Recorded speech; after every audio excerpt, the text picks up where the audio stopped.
That is amazing. Maybe we do need to pump the brakes on AI. We won't be doing this podcast in a year, that's for sure. They're going to do it for us. We know the thoughts of yeah. Chris Simms, and he likes these psycho guys, and we're going to rank them. Oh, yeah, baby. What's up? Yo, it's Chris Simms Unbuttoned, and Ahmed Fareed is here. It is draft week. It's April 24th. It's a Monday. It's a big week. I'm excited. It's mock draft time. And I hope all of you are good out there, ready for some football this week. I hope your brains have cleared of cloudiness from the 420 holiday. Yeah. Mine's barely. It's still filtering out, okay? That's the question. That is the question, is me here either way, but hope everybody's good. Ahmed, what's up, man? How are you? That is impossible, what we said at the top of the pod. Yeah. You to be replicated by AI. Oh. No one knows what's going to come out of your head. I would guarantee. I would venture to guess that there are 50% of the time, like 50 instances in this podcast maybe, where you might not know what's going to come out of your mouth. I don't know or about brain. that. I don't know about that. Maybe I don't know how it's going to come out of my mouth, but I have a pretty good understanding of what is, or at least some general vicinity as far as the topic is concerned. I think we're similar in that way. Yes, we're right. We're going to get to the eventual point at some point, right? But you don't know about exactly the delivery, know wherever it may go. So I do want to ask you before we start: how much weed did you smoke on 420? Yeah, zero. We already knew the answer to that one. That one was no doubt. No bong hits, you and the wife. Darn it! I'm even trying to cut back on alcohol here. Yeah. I told you beforehand, I'm traveling a lot for baseball. I got a lot on my plate right now. You do have a lot in your plate. Horse man. racing, Kentucky Derby, so I'm going to try to go clean living. I don't even have an energy drink with me right now. Wow. I'm trying to You're go going to the cleaner. Kentucky Derby? You better drink some bourbon while you're at the Kentucky. I'm going to tell my Kentucky relatives to come deliver bourbon to you while you're there. Yeah, I will probably do that. Okay. Because that is my one That's your little vice. Woodford Reserve. Woodford Reserve. Former sponsor of the pod. That's right. Are we getting them back, Pete? What happened? They just... if we keep saying it, Pete says they will come back. Are we getting them back? That company that didn't want to be a part of us anymore? Are they coming back with us? Yeah, all that are gone. You know, Woodford Reserve, Under Armour. It was a good run. That was a good one too. Right. Yep. We're long overdue. we need another one. They're like, nobody wants to sponsor this guy. His mouth is horrible. He talks about weed. We gotta. Well, you know what? They might want to do it. Right. After you nail every pick 32 of the first for round. 32. Well, 31 this year because the 31, Dolphins right. don't have one. Yep. But we didn't even nail the number of picks. So we're off to a bad start here. Paul Sarts wants to know, and we wanted to know this too because Pete and I were standing around after our pod last week. We were like, wait, how do we do the mock draft? He goes, your mock draft. Is that who you would take at each position or who you think each team will take? I'm going more on the who I think each team will take approach this year. More predictive is kind of the game plan, you know, and as I was kind of starting down this road on Wednesday and Thursday and starting to jot it, I did text our producers, I think it was Thursday afternoon or whatever, just to be like, wait, how do you want me to do this, just to make sure, you know, and they agreed. They like the predictive part too. So yeah, that's what I went on. It's not necessarily going to be true to my board, but it's going to be true more to, things I've heard, you know, whatever the consensus is out there, all of that, not necessarily, you know, what I would do in that instance. If there was a spot, again, there's some spots here where I didn't have a feel or had no clue, okay? Yeah, I tried to put myself in their shoes and make an educated guess. And, of course, I'm going by a little bit of my own evaluation there either way. But, yeah, throughout is more about what the team would do instead of what I would do. Yeah, and we'll make that clear as we go, too. This is a spot where maybe you wouldn't pick this player, but you know what kind of player this team or this coach usually likes. Yes. And so we'll slot that player there. This is a question from Jake Scanlon. Will there be trades in this mock like in 2021? It would be more realistic that way. There were 8 trades on the night of round 1 last year, so it was a very active first round. I will let everyone know there are no trades. No trades. I went chalk. I mean, again, when you show me somebody that's ever predicted a trade really right? Yeah. So it's like, did I think about Houston doing this? And, you know, I know there's the Tennessee Titans, and, Detroit's got 2 picks, and the Eagles certainly have wiggle room. I understand that, you know, trades certainly can go down. I get that. We do have a lot of years, like we were bringing up, too, where I feel like it's been limited trades. And, it's just too hard to call it that way. So, I went chalk. It's the way it's lined up right now. I didn't make any changes to the current order. Now, We'll see where it goes, but it's certainly shaping up like it could be a very interesting draft. I think there's like a few things that play into this, and we'll get into that as we go. Well, there's even one of the teams, the Cardinals at 3. You hear a lot. Oh, they're going to trade out of it. But even with that discussion, no one really knows who's trading up or for who. No, right? No. It's that's one of the obvious ones that everyone keeps saying. Oh, they're going to trade down. They're going to trade down. But who's trading up and for which player? That's definitely the worthwhile question.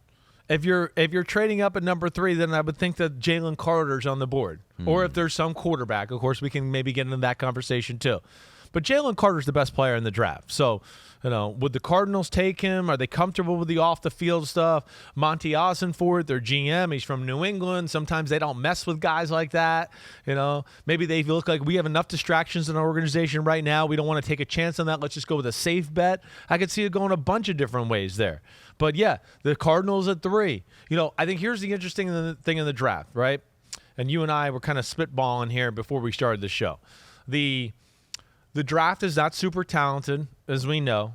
It's one of the least talented drafts, at least I can remember, since being on this side of things, all right? And then, with some of the best players, there's real questions. Like, okay, yeah, we got Jalen Carter, off the field stuff. We got Tyree Wilson. Everybody's best pass rusher in the draft, but he's got a foot injury that I think scares people. We got Jackson Smith-Njigba, who not only is, I know, all over the place without the injury concern. He's all over the place as grades out the injury. Some teams got him in the 10 to 20 range. Some teams got him in the second round without even talking about injury. So there's that aspect. There's Nolan Smith, one of the best edge rushers in the draft, but he's a little undersized, and he has injury history too. There's Dalton Kincaid, top 15 player for everybody on their board. Got a back issue, right? He hasn't been cleared yet. So these are all, and then you get into the quarterback conversation and then the C.J. Stroud conversation right now and all that. That's what you go, oh, wow, this could be a very exciting first round. It's all over the place. And there's 2 schools of thoughts that I told you about, right?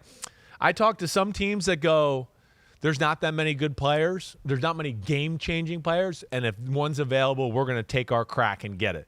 And then there's other teams that are going, there's not many good players in the draft in general, so we're just going to make sure we get a good one, a safe one, just a guaranteed, going to contribute to our team, high floor guy, right? So there's a few teams that think high floor guys are going to be valued more than the high ceiling guys in this type of draft. And then I talked to, like I said, a few teams that were like, no, we're shooting for the high ceiling guys. We got to take a chance. We want a difference maker that way. And that, again, I think will lead to the interesting first round. The risk and reward is why it's fascinating with some of these players with the upside or limited upside. But yeah, like you mentioned, it might be good just to have a guy that you know is going to be on your team and playing significant snaps for you, which some of these players might give you more than others. So just before we get into it, real quick, last thing, how good are we at these mock drafts? Per fantasypros.com, the most accurate mock draft last year was by Albert Breer of SI.com. Congratulations, Albert. He perfectly predicted, meaning the exact number, team, and player of just 6 picks in round 1. Mel Kiper predicted 5. You had 3 last year. And you don't do your mock draft like right before the draft, which is what most of these people do. They wait until the last second. Right. You get news reports out there. You might move a guy up or down. No, we do it on Monday and we walk away from our mock draft. Well, I don't go on I don't wait till the last second. No. As you know, in years past, I haven't always done it this way too, or to be predictive. I've kind of just gone off on my board. I'm not as easily swayed by people I talk to, as you know. Like, I don't just go, oh, my coach friend, he said he was the best player, so I'm listening to him. You know me. I'm like, well, that coach. I know more than him on that one. I think my player's better, right? I mean, so I'm a little different than your normal draft analyst guy that way. But yeah, it's not easy, as you know. And there's so many factors that play into this. And one trade or one off the board, off-kilter thing happens and it blows everything off. And all of a sudden the next 25 picks are different because of that. So, that's where you can never tell. And I had to, you never know. There's been years, like I was thinking about this when I was doing it too, because I had a few guys in my draft where I was like, man, this guy's a better player than being drafted at 29 or whatever. But it happens every year. I was thinking about it as I was doing the Derwin James draft, right? Mm-hmm. Derwin James, any friend I talk to in football, anybody, top five player. Might be the best player in the draft. I think he's the best. Top 5, definite top 10. There we were, sitting on draft night. It was, whoa, it's pick 17 and Derwin James is still there. And like, the whole league had him in the top 10. Yeah. But I can't remember exactly what happened. It didn't work out for him, and the teams that needed a safety ended up getting something else or whatever, and all of a sudden he's sitting there. So it's just an example of you never know is what I'm saying. So, ladies and gentlemen, here we go, to be revealed on the pod, Chris Simms, first-round mock draft for 2023. And so we will include one trade. And that was the trade that already happened. The Carolina Panthers moving up to number 1, trading with the Chicago Bears a few weeks ago to take that number 1 spot. At the time, we thought maybe it was for C.J. Stroud. That's more of Frank Wright's alley of the kind of quarterback that he's liked in the past. Right. Recent reports have indicated maybe that's not the case here. Yeah, so we'll start the number 1 pick, the Carolina Panthers. Who are they taking, Chris? Well, they're taking Bryce Young. That's no shock. I mean, we all know that right now. It's going Bryce Young. You know, the mystery of the draft really will start at number 2 with the Houston Texans. But, yeah, Bryce Young is the guy they're most comfortable with. And I understand that. You know, again, he's not my favorite cup of tea or what I would want as a franchise quarterback, but he has a lot of the traits that you do want. I get that. So they're comfortable with his size. They love his football brain and IQ, and they feel like he's a natural. And they're comfortable, I think, in the style of play they're going to play here with him, that they can make that work with Bryce Young. But, yeah, they tipped their hand last week, too.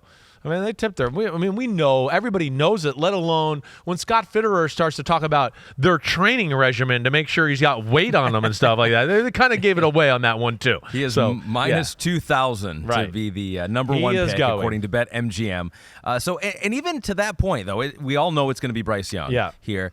I would guarantee that there are people in that building that think, you know what? If it was up to me and I had the sole decision, I would take, whoever, Anthony Richardson or Will Levis or C.J. Stroud. Sure. And so kind of take us behind the curtain there on how that plays out, because I'm sure that there are people that are maybe a little doubtful or skeptical that are big decision makers in that organization. Definitely. Well, you never get everybody on the same page, but you just want to make sure you can get everybody within thoughtful football discussions, the meetings, the off-the-field stuff, the personal meetings, watching film together a little as a group, that you all go, okay, wait, I might have liked the other guy, but I get why we're taking this guy. That's where you just would like to get the organization to as a whole, right? Of course, you're going to have a few guys in the room that go, I wish we had that quarterback. I like him better. I don't trust this. But for the most part, as long as you limit that and have the guys that go, okay, I get why we like him. I mean, he's the man. And so there's that, and they're comfortable with that.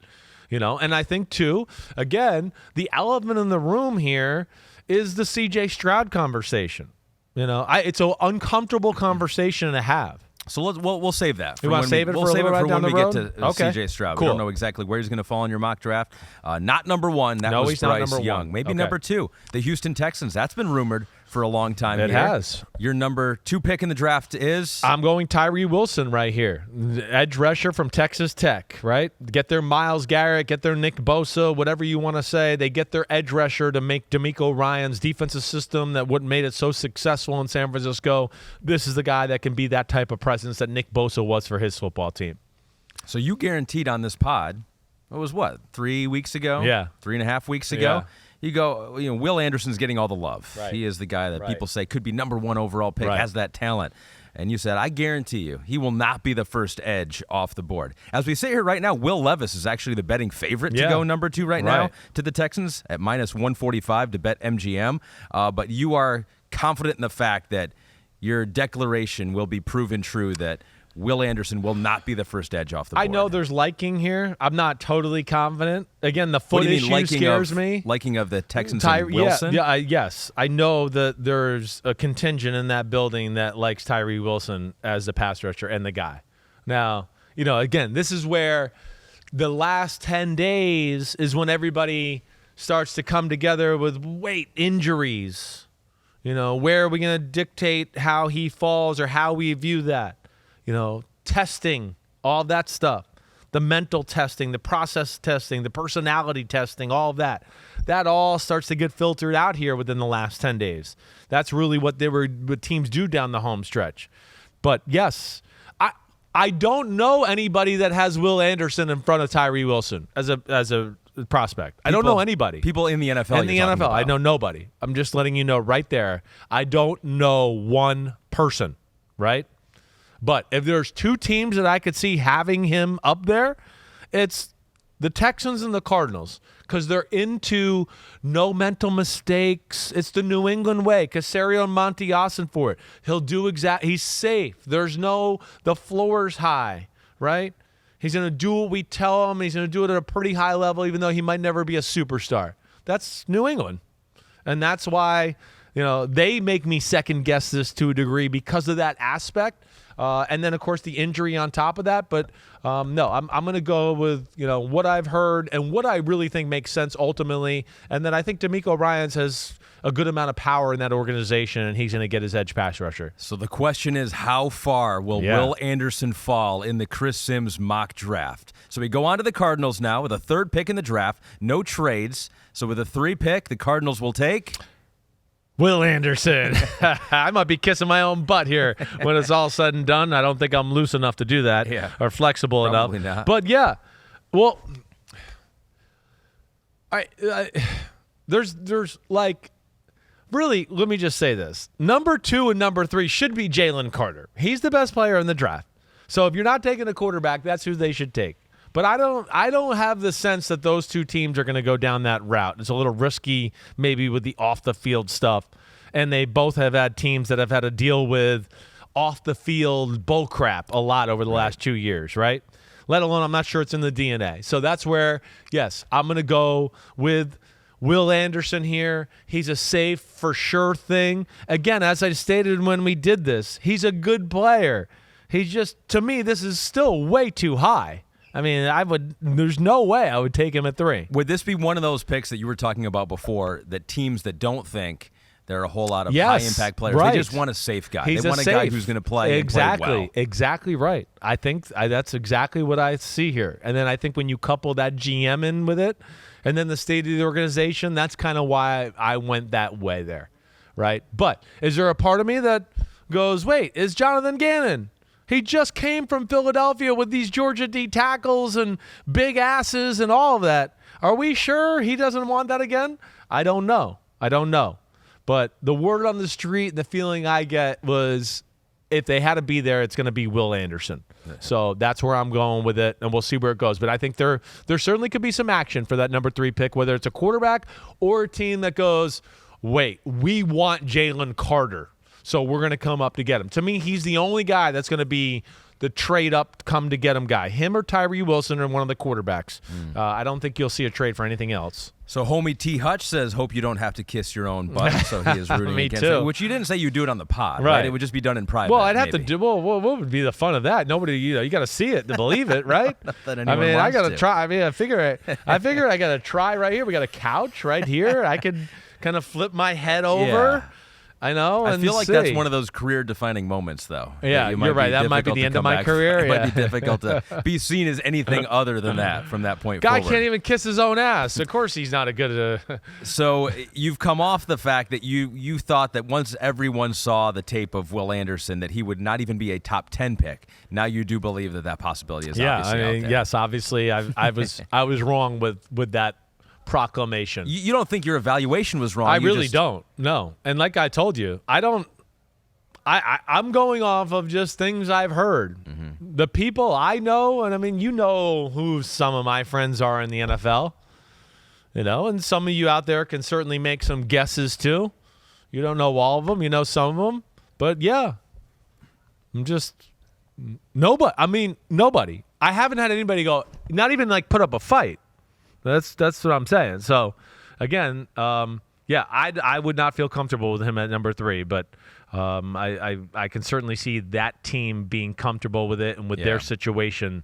Yes, I can see that. So maybe a little bit of a surprise to me that I see Will Anderson there. It's a surprise to me. I didn't want to put him there. As I'm doing my mock draft, I don't want to put the guys that I don't want or think should be up there. I'm trying to be true to the world in which it is, in which the betting markets, the rumors I hear in football, some of the people I trust, and that's why I'm going there. And I think it would also be a surprise if quarterbacks don't go in the top 3. I think there was a time there where we thought it was guaranteed that a quarterback would go 1-2, maybe 1-2-3, maybe 1-2-3-4. Yeah. But here we are to number 4, only one quarterback off the board. The Colts on the clock. Who are they taking? They are going with Will Levis right here.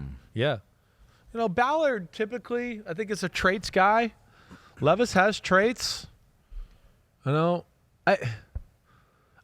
I've gotten the sense that the Texans and the Colts, it's Levis or Anthony Richardson before it's Stroud. That's the sense I've gotten. Again, me, I don't believe that. I don't want to be caught in this off the field talk crap or all that. I'm just telling you what's out there in the NFL right now. Everybody knows who my number one quarterback is. That's for sure. But yeah, I think they're going to go Will Levis here. I do. Will Levis, I think, again, people liked the player. He's very smart, and we know he's got some big-time tools to mess with. And I think people have come to the determination between that, the off-the-field testing and all that they feel more comfortable with the human and his potential than a C.J. Stroud right now or whoever. So, yes, Will Levis, Colts right there for. We told you Will Levis was the betting favorite to go number 2. He's also the betting favorite to go number 4 overall on BetMGM, plus 120. Yeah, there were so many warts that people were talking about for Will Levis a month ago. It was like he was the rock that was falling. It was like maybe he's going to be a number 1 guy. And I was like, nah, we see a lot of the deficiencies here. He still has a lot of warts on a lot of people's minds. It's just there's some teams that are going to overcome it for the potential factor, I think. And maybe because they didn't like some other people as much as they thought they were going to like them, right? I think that plays into it a little bit as well. But you're right. I mean, again, I know – when people start to go, oh, he might fall, this is because a lot of smart people in football were watching film going, damn, it ain't that good. I mean, it's all over the place, right? But there is still people that were in it going, hey, he was in a bad situation. We think we can fix the mechanics. The kid is very smart. So you talk to some people, it's through the roof smart, right? He's obsessive worker and all that. So people can get behind that, right? Okay, he's got a few. It's almost a little like Anthony Richardson. Yeah, he's got a few flaws, but we know he loves the game. He's willing to work. He's got physical tools. Okay, we're willing to take a risk on that, right? And that's where I feel like teams have got comfortable with Will Levis there. And it probably makes sense. They can picture it better, where with Anthony Richardson, maybe there's more of an uneasy. There still is. Unknown. Right. Of how are we going to fit him into the offense? What are we going to have to teach him? What does he have to improve upon most? And right. Have we taught that in the past? Have we been able to do that successfully? And so maybe some of those. Yeah, he's definitely less raw than Richardson is. Yeah. He's definitely ready to play quarterback more. Has things to work on, as we know, but more ready than Richardson is for sure. So your number 5 quarterback and number 5 edge are both off the board in the top 4. Yeah. This is going crazy already. The number 5 overall pick, Seattle Seahawks on the clock, sitting there. Pete Carroll. What are we going to do? Yep. Jalen Carter. He's rushing that card up to the podium. He's running to Kansas City from Seattle, with his no shirt on and chewing gum. All right? That's what he's doing. I've been having that fun with that joke this whole process. Yes. I think they've done their due diligence from what I've heard on the subject there. It's a desperate need for their football team. They're not good enough up front. They can't hang with the 49ers unless they get better up front. So, yes, this is where if Jalen Carter's on the board here, I totally expect it to be him. And I mentioned this before the podcast that I've heard a couple other mock drafts out there. I try to do some advanced scouting, some research, some spying, some espionage on the other ones there. And Peter Schrager and Daniel Jeremiah were talking about this, and they expressed, I forget who it was, but expressed some maybe hesitation for the Seahawks to go the Jalen Carter route because of a player in the past that maybe they had issues with. Malik McDowell, maybe, right? Maybe the Michigan him. State kid who's talented, right? I believe they ended up taking him in the second round, the top of the second round there.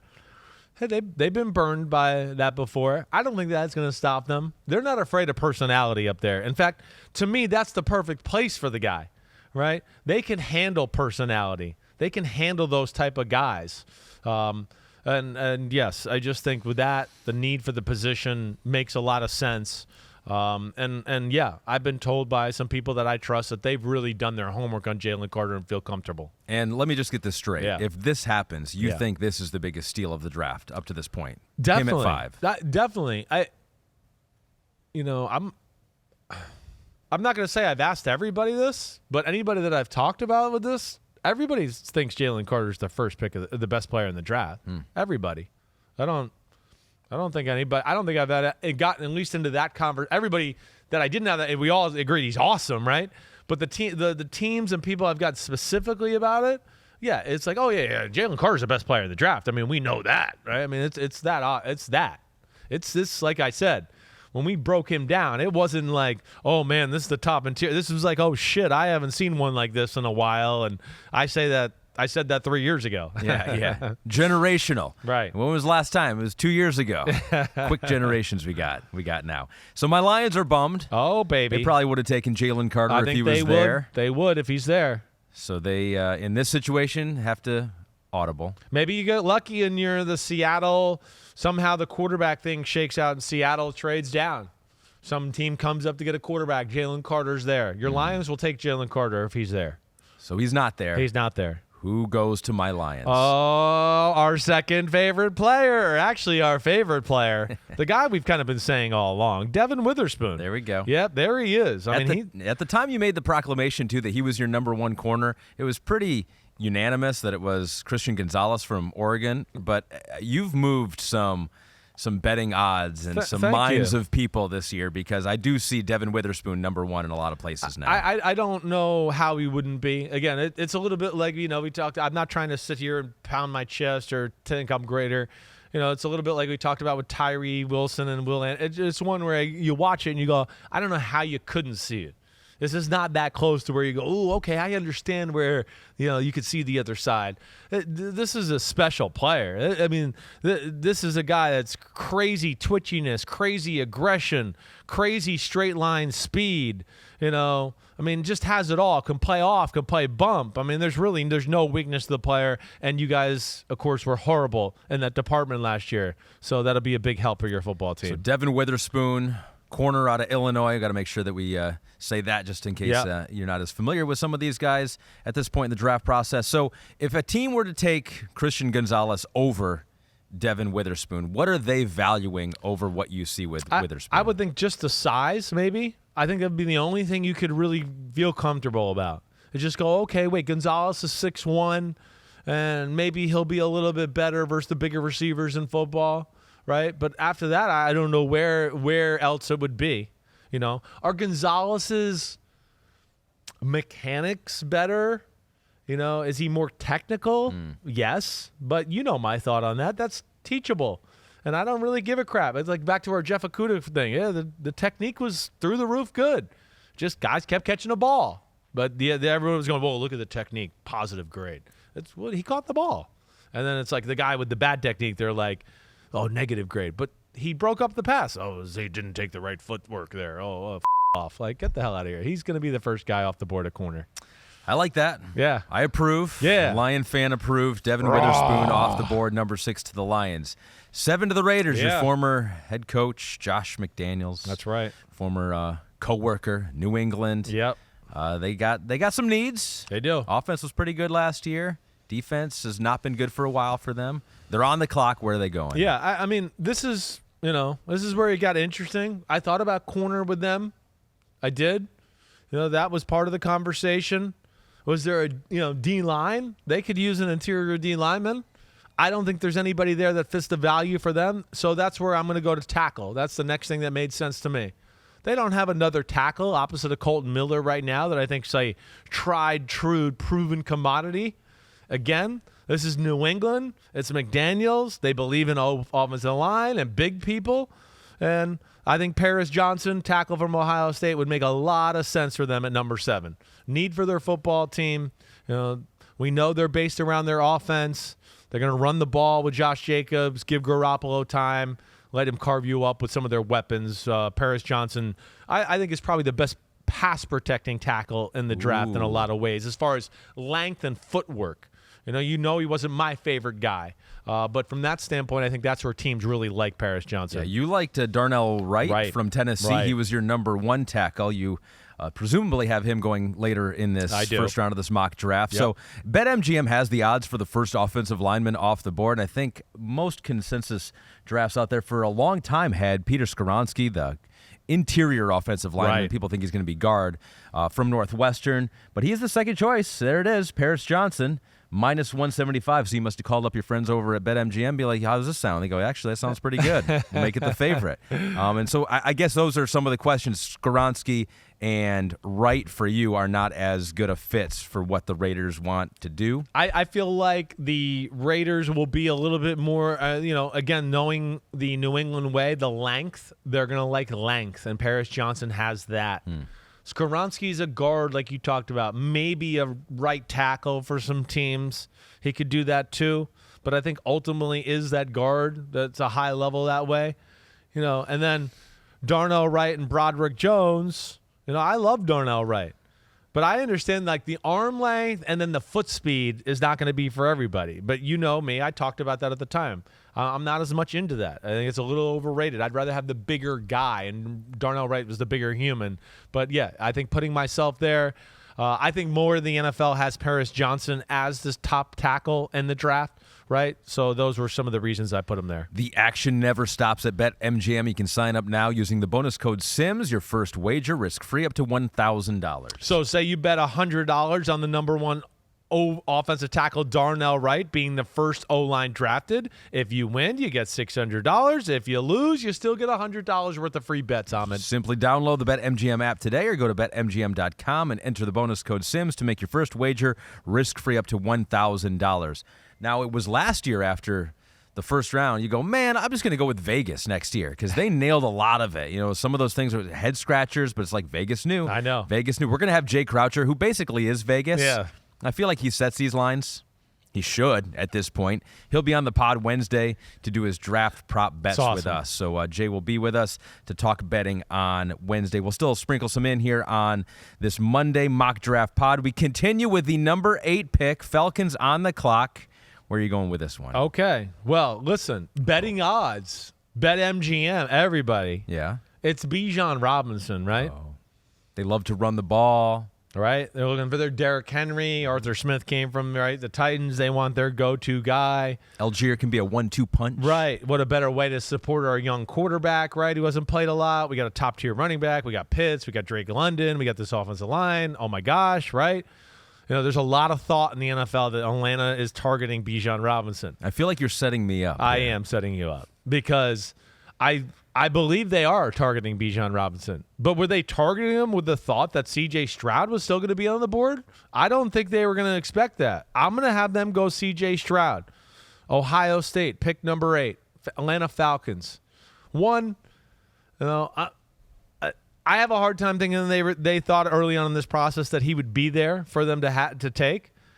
They still have to have questions about Desmond Ridder. You got a chance here to have a guy that, I think also fits the way Arthur Smith wants to play. Stand in the pocket, make big-time throws down the field, right? Can be a better version of what like Ryan Tannehill was and when Arthur Smith was in Tennessee. That kind of guy. Great down-the-field thrower, underrated athlete. Not all, it's not often you're at this chance to get that type of quarterback. I'm going to say they pull the trigger and do it. As much as they like a Bijan Robinson, and I know there's some other positions there that we certainly can get into with Atlanta a little bit. I don't, corner was one I thought about. Would Christian Gonzalez be part of the conversation there? I did think about that. Edge pass rusher is another one. I've seen people talk about Nolan Smith, maybe all of that. I think ultimately I came down to where having a little feel for that group in there, I just think they won't be able to pass C.J. Stroud. So probably 3 weeks ago, this would have been a crazy take. Yeah. This would have been are you serious? We thought he was going to go number 1 when the Panthers moved up. Yeah. A few weeks ago. The shine is off on a lot of these quarterbacks, but specifically C.J. Stroud, and one of the numbers out there being quoted is his result in the S2 cognitive test. Yeah. I have no idea what it is. Never taken it. Never took the Wonderlic either. We should take that just to give a baseline. Yeah, that'd be cool. Be like, this is what Ahmed Fareed, just random host for NBC Sports, did. Guy's an and that idiot. can just be kind of like, that guy's an idiot. And if you did better than him, it's like, okay, that's at least something. C.J. Stroud was reportedly not even just didn't do well. It was like one of the worst performers in that test. Do you know what this test is, first of all? I mean, I don't know, specific details. I know it's a little bit of a personality processing psychological test, right? That's kind of the base parameters. I've never seen it. I've never really got even into like asking specifics as far as like what are the questions on it and how does it go. I took some of these tests, when I was coming out. I guess this is the newest, latest version that everybody believes in, that's been formulated the right way to, people think there's something to the formula, and being able to glean into a second look or a different side of the player that, of course you don't get in person or watching on film. Is the idea that the Wonderlic was more of just an IQ test that maybe didn't relate to football, but the S2 cognition is supposed to be all geared towards it's supposed to be what makes you good on a football field? I think so. I think it's more of that, right? It's more, centralized into being specific for football and quarterback and whatever else. Yeah. And there's a few of them out there. It's not just the S2. There's like one or two other ones too that are the same thing in theory, but they have a different initial or whatever, right? Yeah. But this, this is the reason C.J. Stroud's falling. I mean, like last week we heard like, this started to filter out.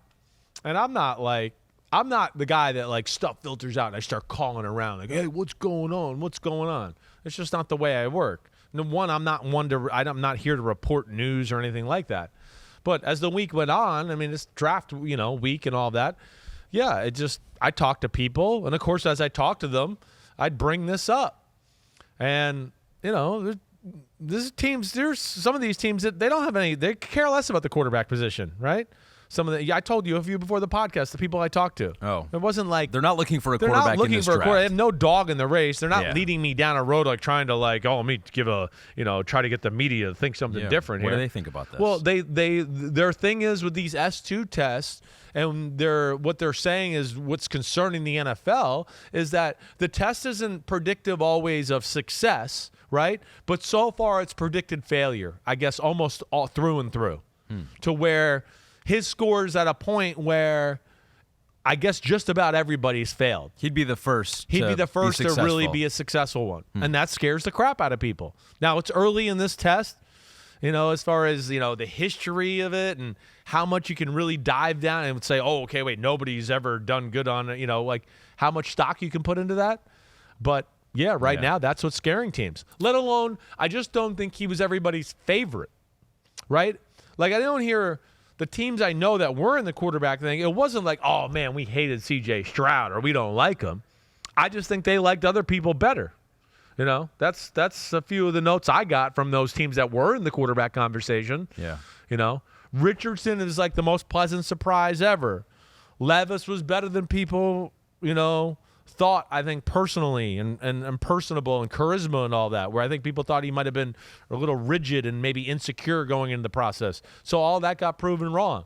So I don't know if it's a dislike of C.J. Stroud other than that score scares people, and then it's more that just they like some other people a little bit better. So we'll see where that goes. But what my thought is on the football field. Yeah, I was just going to say, let's make this clear then. Yeah. When you just watch the tape on C.J. Stroud, you still like him better than any quarterback in this class. I really do. I mean, 100%.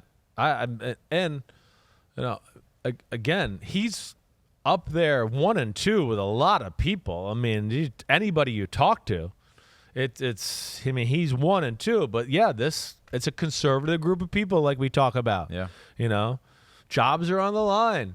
They have an inkling here that says, wait, when somebody does this, you don't do good. And it's right there. And now your job. So I understand, being scared to do that. So that's where you're at. You're going to have to be comfortable with the person, the people that know him, the agent, all that, to overcome that. And who knows? I don't know. Who knows? What I always want to know too is like, who knows with C.J. Stroud was he having a bad day? Did he get a bad text message? Did he just say, F this test, I'm sick of taking tests, and I'm not going to take it that serious? Yeah. There's a lot of things that I want to defend him with. It either way should not have come out, and that's a low blow bullshit move by the NFL there. And who knows? Maybe if he goes to the Falcons, good offensive line there, he'll have a much better career. So maybe it all works out for the better. Yeah. And they'll shake his hand and be like, we released your S2 score.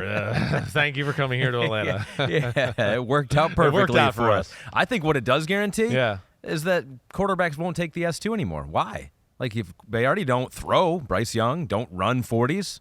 Like, why take the S2? It's valid. Like, what's the point? It's valid. If you can only go down, it's like, well, if you have a good score, it doesn't mean you're going to be great. But if you have a bad score, it means you're going to be bad. What quarterback would ever take it from this point forward? I hear you. We might be going down the slippery slope of why do any of this stuff for these teams anymore before it's all said and done. So our third quarterback off the board, number 9, the Chicago Bears didn't want a quarterback. They go, we got ours, Justin Fields, so we don't need to pick number 1. And I don't like to give the Bears credit. I hate doing that. But I gave them the worst player available because of you.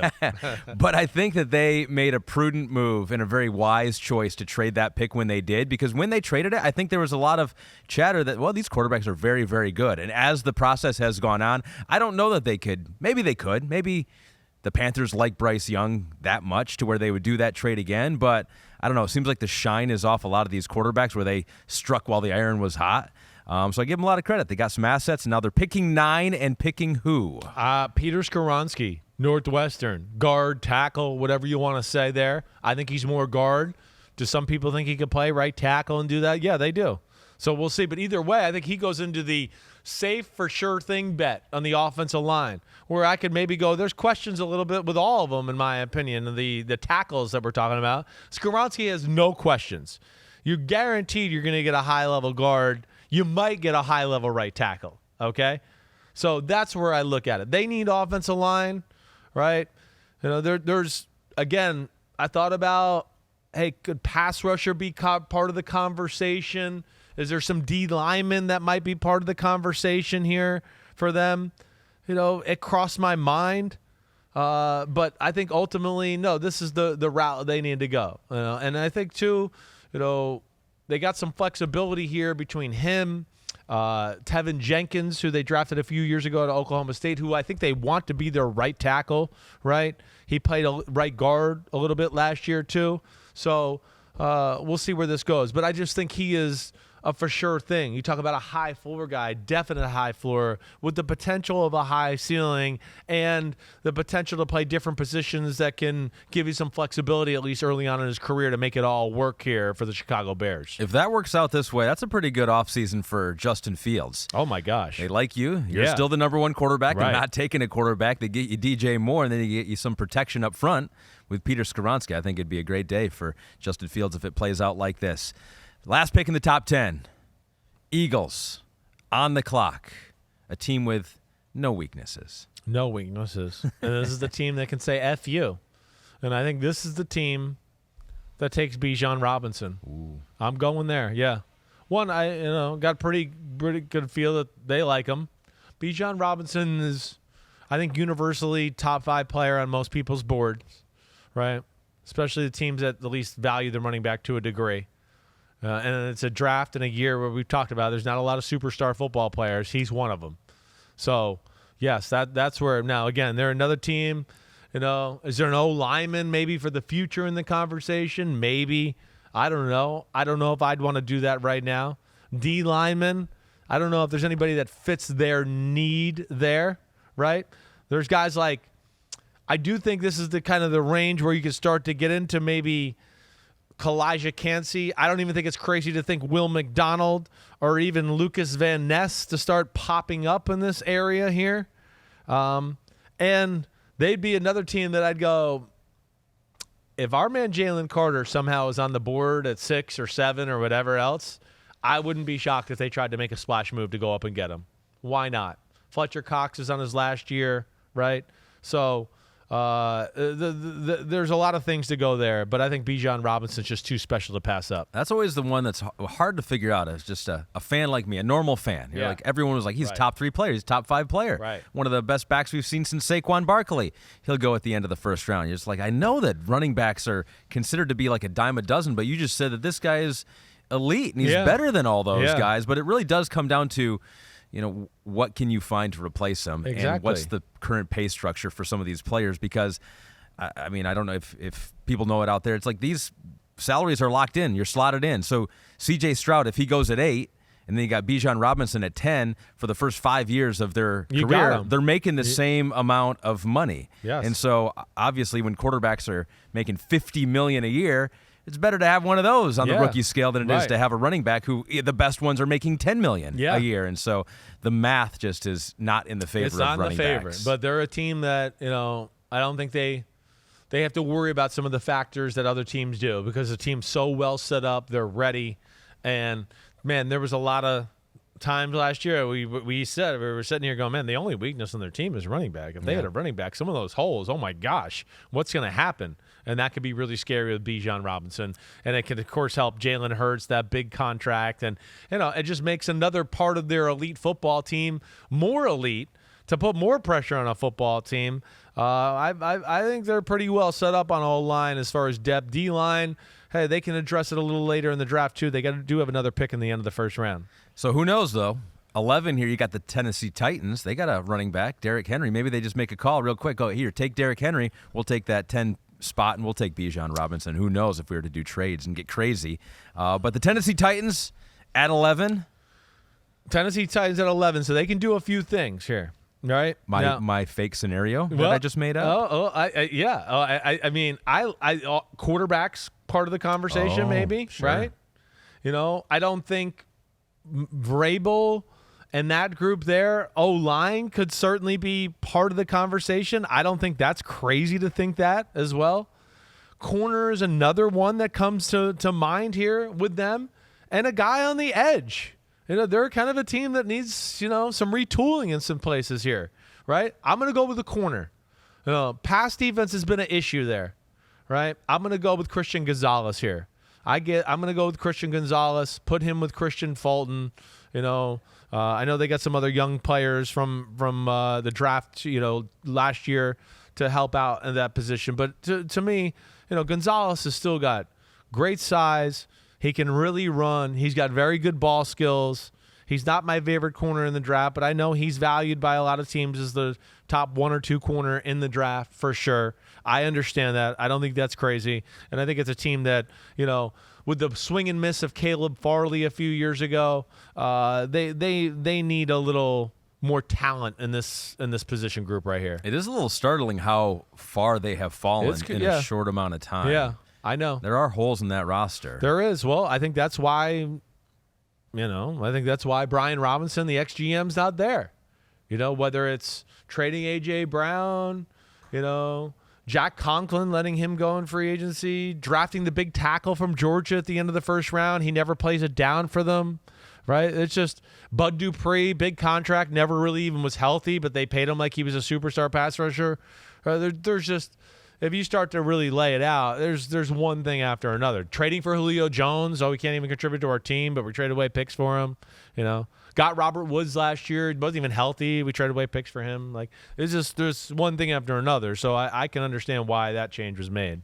So then you got the Tennessee Titans, the Houston Texans next. We just did the Tennessee Titans. Now you got the Houston Texans making their second pick of the first round. They took your edge, your guy, Tyree Wilson, with the number 2 overall pick. So do they continue to beef up their defense, or do they add to the offensive side? I'm going Anthony Richardson right here. Houston Texans take Anthony Richardson, quarterback, Florida. One great spot for him. I know he's, highly valued within their organization. It's a great spot. You got a Bobby Slovic, who came from the 49ers. He's going to know how to do some of the quarterback design, run stuff, and some of the stuff they were implementing with Lance when they were thinking about going down that road there. You got a Davis Mills there, so it's not like we have to throw him out there right away. But it's perfect because, the first day, everybody's going to go, whoa, he's big. Whoa, his arm's way bigger than Davis Mills. Whoa, he's way faster than Davis Mills. Who cares? He can't read the defense yet, coach. Let's just throw him in there, and he'll figure it out as we go along. To me, that's the other aspect, too. A lot of people keep talking about Anthony Richardson. Oh, you want him to sit a year. He hasn't played football. He has to play football. You got to play him right away. Right away. Put him out. Take your lumps. Do it the right way. But I would that's what I would do. I certainly wouldn't let him sit. But yeah, I'm going Anthony Richardson there. Wouldn't surprise me if it was Hendon Hooker maybe too. Ooh. Or maybe even they trade up a few picks here to try to go after Anthony Richardson, and they're not comfortable with maybe somebody else eyeing him before him. Either way, but I got to think that the Texans get a quarterback with one of these top 2 picks here. Hendon Hooker, your number 3 quarterback, still on the board. I think there was thought at one point maybe that all these guys would be gone in the top 10. Yeah. Richardson, Levis, Stroud, Right. and Young. Still could happen, but are you fairly confident that one of these guys, maybe it's not Richardson, maybe it's Levis, maybe it's even Stroud, one of these guys is going to fall out of the top 10 of those 4 that you've had drafted so far? I at this point feel like it's going to be Stroud or Richardson. I do. I wouldn't want to bet on it that they all fall out of the top 10. You think it still could happen? I that still think it teams could like happen. them enough. I think yes. I still think it could happen. Of course, it's quarterback, and there's some teams out there that might just go, we got to get one, and we might have to move up or whatever it is. But yeah, I don't think that's a crazy thought to think at least one of them fall out of the top 10 to the early teens or 11 or 12 or whatever. Yeah. I think that's a real possibility. At 13, the Jets don't need a quarterback. They got Zach Wilson on their roster, and that's it right now, really. I guess one day maybe Aaron Rodgers. Yeah. But offense pretty good last year, even despite some of the struggles. Good running back coming back, and Breece Hall. I mean, Right. they were fun to watch. They were fun to watch. Despite all the drama going on. So where do the Jets go at 13? Yeah, there's 3 ways I think about this. Edge rusher, sure. But damn, I mean, you do have Carl Lawson. You drafted, Jermaine Johnson in the first round last year. You got some other guys, too, that are coming off the edge that are damn good. To where I just, I thought about it. I thought about tackle. Because, you can look at tackle and go, okay, wait, they got Max Mitchell. I know they like him. You got someone's phone ringing in your ear? Yeah, I hear that in my ear, Dwayne too. Brown and Mekhi Becton are in the conversation, too. Mekhi Becton, it works out at the place my brother and dad work out at. Can somebody turn off the damn iPhone ringing in the background? Is anybody listening to our podcast? No one can hear that probably but you and me. I'm just trying to see if we can do the pod with a phone the ringing. iPhone ringing. And the answer to that question is no, we Apparently cannot. nobody's listening to our podcast totally because throws nobody's us in off. our ear or anything there. Okay, we're back. But either way, I am not going tackle with them. What I think it's a very real possibility. I certainly could see that happening. But I'm going Pittsburgh defensive tackle Calijah Cancey right here. The Aaron Donald clone. Right. I'm going to bet that they go, you know what? We still got Mekhi Becton, who was a top 3 pick. Dwayne Brown. All right, we're going to do that. And we like our guy, Max Mitchell, right? I think I got that name right. Yeah, I got and they're going to go, let's make our defense just elite. And it kind of is elite already. This is kind of FU pick. But I think he's a perfect fit for their scheme, too. Again, this is the Seattle defense. Win a gap, be explosive, shoot through there. That's what Calijah Cancey is made for. He could be a Michael Bennett-ish type presence for their defense, like Michael Bennett was for the Seahawks back when Robert Saleh was the defensive coach up there. All right, so the Jets getting even stronger up front. Yeah. Winning football. The Patriots, they usually try to be strong up front. Those secondary, though, is usually where they have a lot of their stars and end up going to other teams and not playing that well. All right, so middle of the first round, you got the Patriots. Cole Strange off the board because he was drafted last year.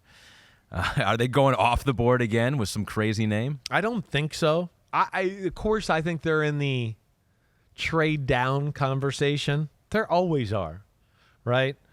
I know a lot of people think corner could be. I have a hard time thinking corner. I don't have any inside knowledge here, but damn, they got a lot of corners on their roster, right? And I think they really believe in the young Joneses, the one from Arizona State and Marcus Jones, who was the kick returner, punt returner, nickelback.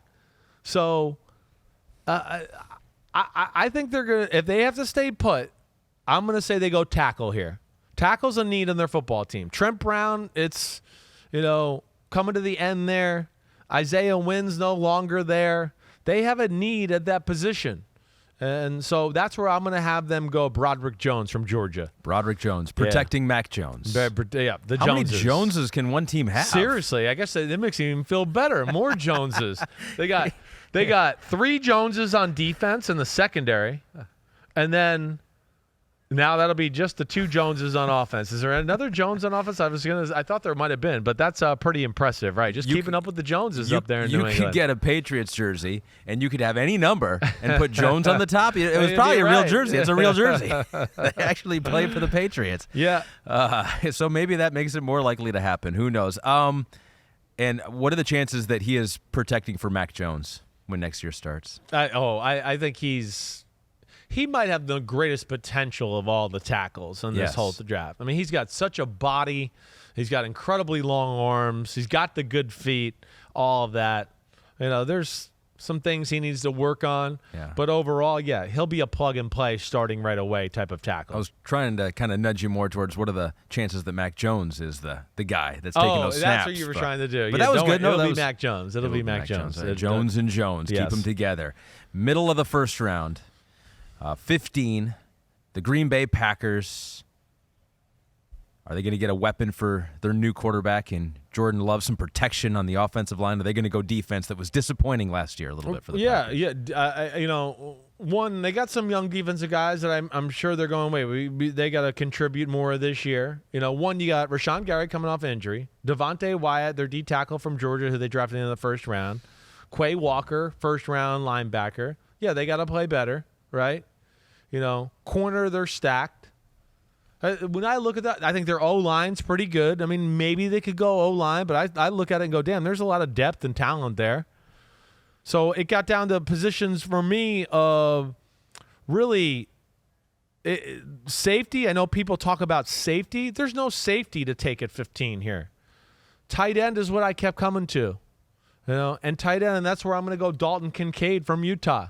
Right, I'm a little risky here because, again, I know there's some teams that the back thing, his back injury is being red flagged, and I don't know how far that could make him fall.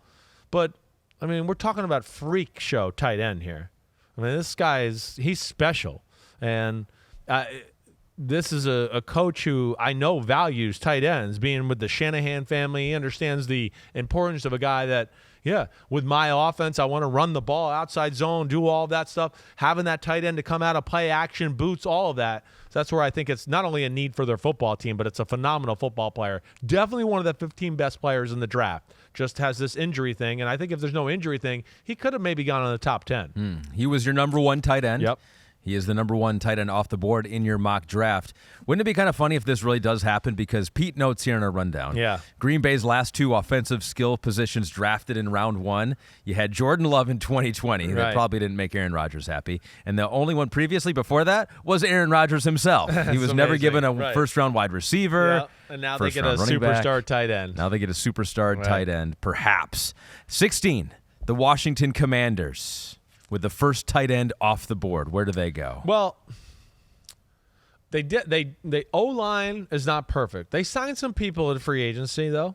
They got Wiley from the Chiefs, signed him. Got Nick Gates from the Giants. They got some other guys on their O-line to where I came away going, you know what? I didn't feel that they were going to give their attention to that position. Defensively, they could use a corner. They can. But also, too, I go, they could use a corner, but damn, I mean, again, they were top 3 defense in football last year. They're damn good, right? I'm going to go on the offensive side of the ball. I'm going to go to tight end here. This is where I'm going to go Michael Mayer from Notre Dame. Your number 3 tight end. My number 3 tight end. I'm going to go with him. I know I think he's a little more highly valued throughout the NFL than my number 2 tight end, who I love. And I know there's some others out there that love him too, but I think this is the guy that's more the consensus. And because of the Dalton Kincaid injury, I think it's even been boosted a little bit more because here again is he's the safe pick, right? Mm-hmm. Hey, we know he can kind of do everything. He's a good run blocker. He's good in the pass game. The floor is high, and the ceiling could possibly be high as well. So that's where I look at it. I go, man, you got him. They got that running back. Run the ball, always friendly for a young quarterback. Man, Ron Rivera had Greg Olsen at one point when he was in Carolina. I know he's a believer in the position, So that's where I'm going to come away and go, that's where Michael Mayer comes off the board. Do you believe the chatter there that they really like Sam Howell and they're gung-ho? I do. I think he can be something. I do, yeah. I know. I know they're one of those teams that people still are like, they maybe will take a quarterback, but I have gotten no inkling from anybody that they're flirting with that conversation. Well, the only team that took a quarterback last year in the first round, the Pittsburgh Steelers. Kenny Pickett, who I was reading somewhere has gained some weight. He's gotten stronger. Good. Gotten bigger. He needs it. might take a step forward in year 2. Year 1 wasn't too bad for him. There were some big moments for him. Steelers on the clock at 17. What are they thinking? Well, Steelers, to me, is really pretty easy. I just look at them and go, okay. I mean, they could use a lot of things. They really could. They got to think about upgrading their D-line, right? They're getting older and outdated, right? There is some secondary people you could talk about. They lost to Cam Sutton. Edmonds, the safety, he moved on, right? But I think ultimately the number one problem we've talked about with their football team the last 2 or 3 years is what? O-line. They can't block. They can't open holes. They don't protect that well. Darnell Wright, Tennessee is going to fix those problems. Again, now this is where did I think of some other defensive linemen here? Maybe a Lucas Van Ness, that kind of guy. Maybe a Will McDonald. Will McDonald's another guy that, too, I'd like to say number 11 to the Titans could have possibly happened with him. I wouldn't be shocked. But going back to the Steelers, yes, they need a tackle. And Darnell Wright, to me, can play left or right. It doesn't really matter. Either way, he could start off at right. And I thought he was the best road grading, physically imposing tackle in the draft. He just doesn't have quite the long arms and the quick feet that some of the sexy guys have had over the years. But you don't see people go around him. And, again, Will Anderson, number 3 pick here. Gosh, he couldn't even sniff Hendon Hooker against this kid. So there's a lot to like, and I think it's a real positional need. And safe to say, if he does go this late in the first round, you think he would be a steal right up there with Jalen Carter going 5 overall, right? This is a good lineman to go mid-late first round. I wouldn't be shocked if he went 9 into the Bears, right? Yeah. I mean, I really wouldn't. So that wouldn't shock me. I mean, even like we talked about the Raiders at 7. Yeah, I like Darnell Wright better than Paris. I just think the Raiders would fancy that kind of guy, knowing my work with New England and McDaniel, that they would like that guy more. But yeah, you know who I like, and yes, I think that would be an incredible pick right there at pick 17. You're right. I do know who you like, and when I look at the highlights of these guys, I'm always like, Chris is going to like that guy. Devon Witherspoon was one of those players, the corner out of Illinois, who went to the Lions with their first pick in this first round. Lions on the clock again. Give me someone else good. 18 overall. Baby, you ready? I'm ready. I'm not going quarterback. I did think about it. Ooh. I did. Hendon Hooker still on the board, right? Hendon Hooker is – everybody in the NFL loves Hendon Hooker. It's just the knee, and is he going to play for us right now? And Lions just don't some need of that. Lions don't need that. So it certainly can be it. Again, I know a lot of teams is just off film. It was, C.J. Stroud and Hendon Hooker were their top 2, right? So, but I don't think it's that way. I think you got to still address the defense. And staying with Maze. E-Blue. Maisie Smith. Maze. Yeah. Right? Maze and Blue. Yeah, Maze and Blue. Mozzie Smith. Mozzie Smith, right? excuse me. Yes. Close enough. Mozzie Smith, defensive tackle, Michigan. Yes. Our big dancing bear, 330 pounds, 6'5". Yeah. I mean, incredible athlete. You're talking about, again, I think a team that you don't have a marquee interior defensive lineman. Right? It's a team that I think, hey, you got a lot of the New Orleans old people there. They value big people in the middle. You haven't had that. I don't think you're horrible at that defensive tackle position, but here's a chance to get a real difference maker, right? And I guess there's that. I did think of Lucas Van Ness here too, because I was like, whoa, that could be a Dan Campbell, Rick Spielman type of guy, right? Hercules from Iowa. But I don't think that positions is a need, that edge D-tackle guy. They got Zach Pascal, they drafted from Kentucky. You got Kaminsky, who's like a Van Ness. Mozzie Smith is your true interior stop-and-run type of guy, let alone he's got some pass rush value because of how athletic he is. So Mozzie Smith.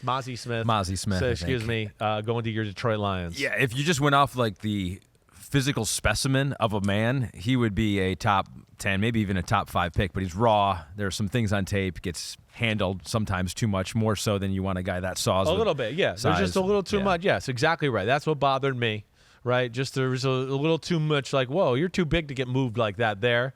But through and through, like we said at the time, There's rare that you can be that big and that athletic, and you get to see plenty of instances of when he does hold his ground and he does dominate people. You're just like, come on, do it more. You can do it more. I know you can. And that's where I think his potential and what he is why he goes off at 18. 19, Tampa Bay Buccaneers. Supply and demand, big guy. Supply and demand. I mean, this guy's not the number 19 pick in the draft. I mean, he probably should be somewhere between 30 and 40, really. But Anton Harrison, tackle from Oklahoma, yeah, this is you're getting to the end of the first round tackle conversation.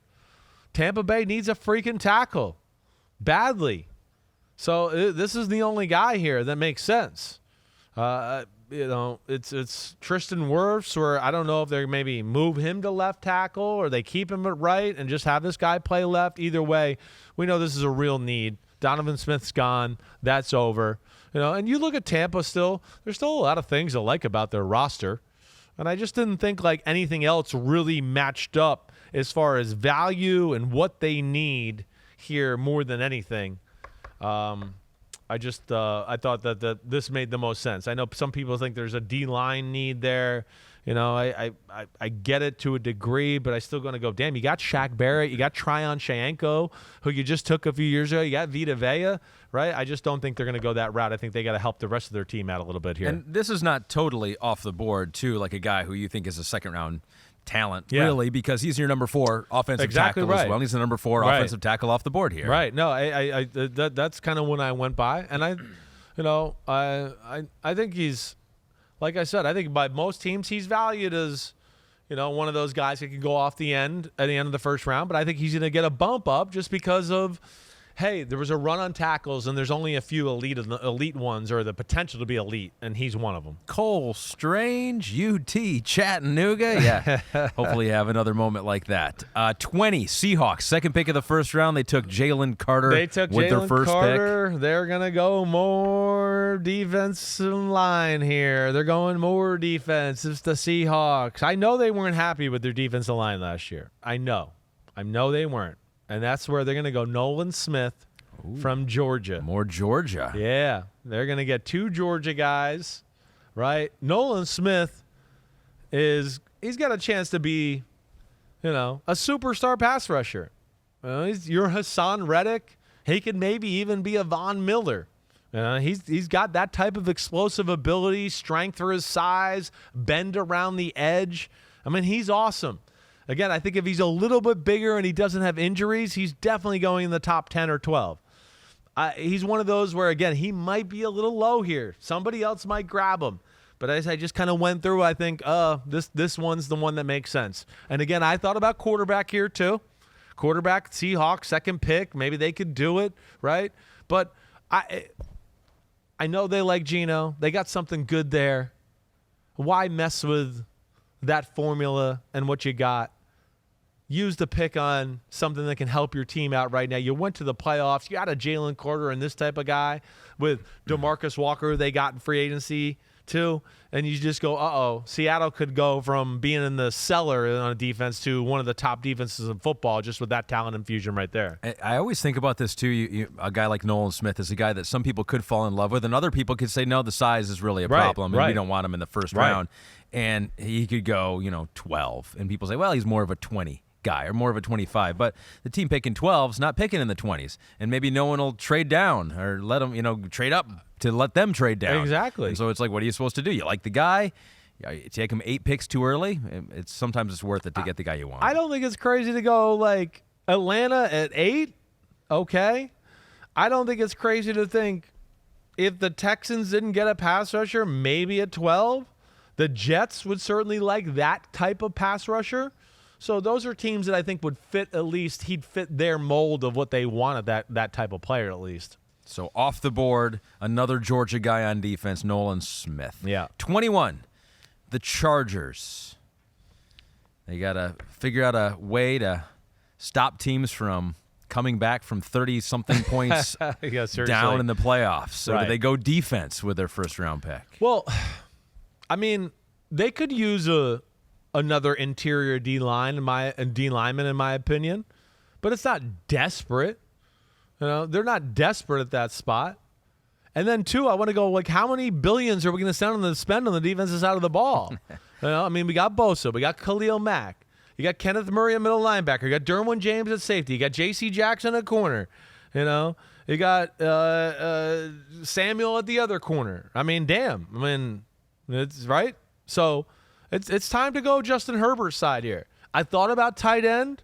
I don't know if there's a tight end here that fits the value. I would love Sam Laporta. I think I'm okay with that. You know me. I think Laporta is better than Michael Mayer. Yeah. But I think when it comes down to it, they go receiver. They got to start going in on Justin Herbert here. And Zay Flowers is where I'm going.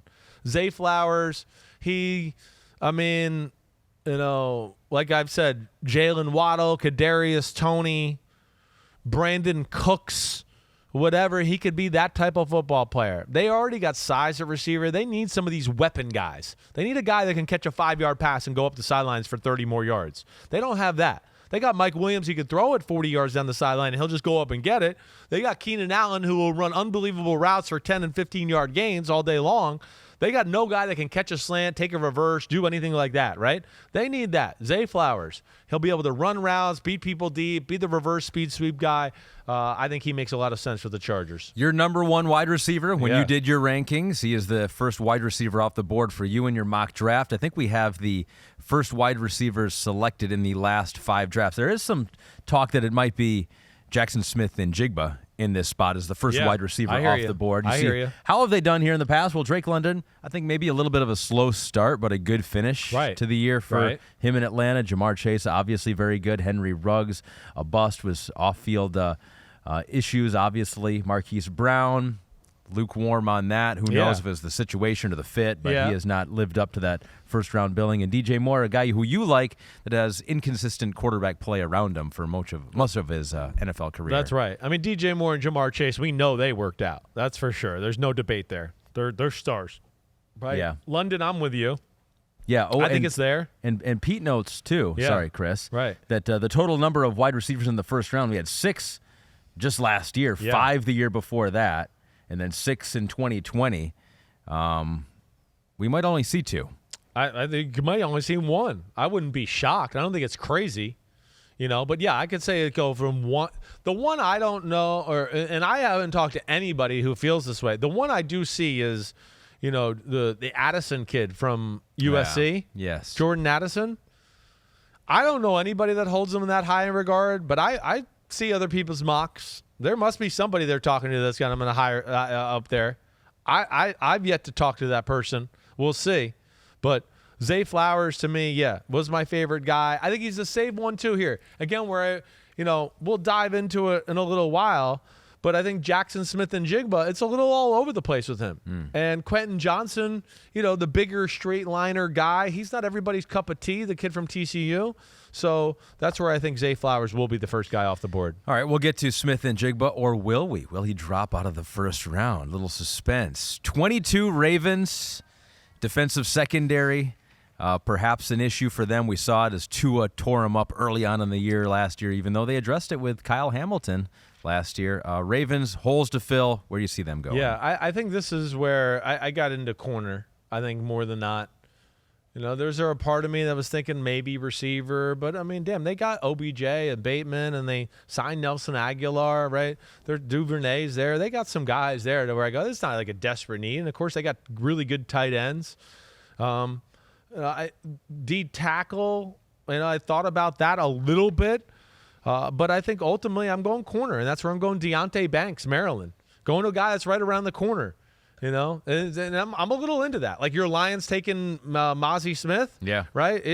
I always feel like the team's got a little bit of they usually have the in on the schools that are close to their facility, right? And I'm going to say that the Ravens have the in on Deonte Banks. They've done more than their due diligence, let alone he's their type of guy. You know why. This is why I love this kid. I mean, he is in your face, mano-a-mano, bring it type of guy, which is what? Baltimore Raven football. Yeah. So that's where I see that happening. And, I think it makes a lot of sense for their football team. And I've heard from some people I trust that they're very hot on him. All right, so Pete notes in my ear that we have seen that work out in the past. Aiden Hutchinson staying there you go, close to home. There's a lot of them. You got Mozzie Smith staying close to home again. You got Kenny Pickett, was right next door. Yeah, that's what I mean. So, there's more. I think even if I went through it even more, there's a lot of that's gone on through the years with football teams. All right, so we got the Minnesota Vikings. Cowboys taking CeeDee Lamb, right? I mean, they always take somebody from down there because they got good connections in those schools. Well, let's keep it going. The Vikings at 23. Let's go with John Michael Schmitz out of Minnesota, center. Let's just do that because we'll keep it close to home. Why not? We got a new theme. Chris was checking his notes. He's like, wait, did I do that? I literally was like, wait, did I write that down? Does he have a typo there? He's like, I can justify it. Okay. No, it's not. We're not going that way. No, we're not. But we're going Vikings, pick number 23. Right, yeah. Right? They do need defense. Okay. Now, I thought about, do I do with Minnesota? I don't. There's one corner on the board. I don't think they need a corner. I don't know. This could be the kid Cam Smith from South Carolina or Forbes from Mississippi State. Mm-hmm. That certainly has crossed my mind there, right? I thought about hey, could an edge guy be a part of the conversation here too, right? I've thought about all of that. But they did get Marcus Davenport in free agency. They do have Zadarius Smith and Danielle Hunter. So I don't see it where I thought about maybe a Will McDonald or somebody like that. The other one was Big D tackle-ish, right? There's no Dalvin Tomlinson. They lost him. There's only one D tackle in Brian Brzee, but I don't think he's going to fit the Brian Flores, what he likes at D tackle. I don't think. Quarterback. Hendon Hooker, Tennessee Titans. Here it is. Yeah, going for it. You got a quarterback head coach. Offense is important. We all know this is Kirk Cousins last year there. They got a chance here to build something with Justin Jefferson. I got a guy here that's ready right now. And then I'm telling you, he's, by a lot of people, viewed as way higher than the 23rd pick of the draft. It's just, can he get to a team that believes him and needs a quarterback and all that. And I think this is the one that finally it was too obvious. Hendon Hooker, Minnesota Vikings. I don't want to make another bet where you have to kiss your own backside. Well, I could one cheek at a time here. But how confident are you that Hendon Hooker will go in the first round? I'm more than 50-50. Let's say 60-40, right? But I don't think it's definitive. There was parts of me, too, that was maybe I should do the old, the Titans trade up, right, from round and get pick 31 from the Chiefs. Or, I started to think of, little scenarios like that, right? Even as I was mapping it out, maybe the Falcons will do it if they didn't take C.J. Stroud. I started to do all those. So I could see where that happens. Either way, to me, he's got big-time starting quarterback potential, and I would want him to have the option of the 5 years, like we talked about, the fifth-year option. So I think ultimately, yes. That's why I'm probably more than 60-40, 70-30 confident that he goes in the first round. Which is why you see that. Yeah. The teams will trade in last pick of the first round just to get that guaranteed fifth year, at least the option for that. It's extremely important. Fifth year, if things are going in the right direction. 24, you got the Jacksonville Jaguars. They don't need a quarterback. They got their guy in Trevor Lawrence. Looked like a franchise quarterback last year, so where do they go? Well, this is, I just brought this name up. But I look at the damn Jacksonville Jaguars and go, corner, okay, maybe part of the conversation. All right, I certainly thought about that. But more than anything, and I know this just from firsthand, they weren't happy with their interior D-line play last year. All right? So that's where I'm going to go with Brian Brzee. Right? They're O-line. I know they lost Juwan Taylor. They got Walker Little. They got other guys there. Right? Corner, I could see maybe being a part of the conversation. Right?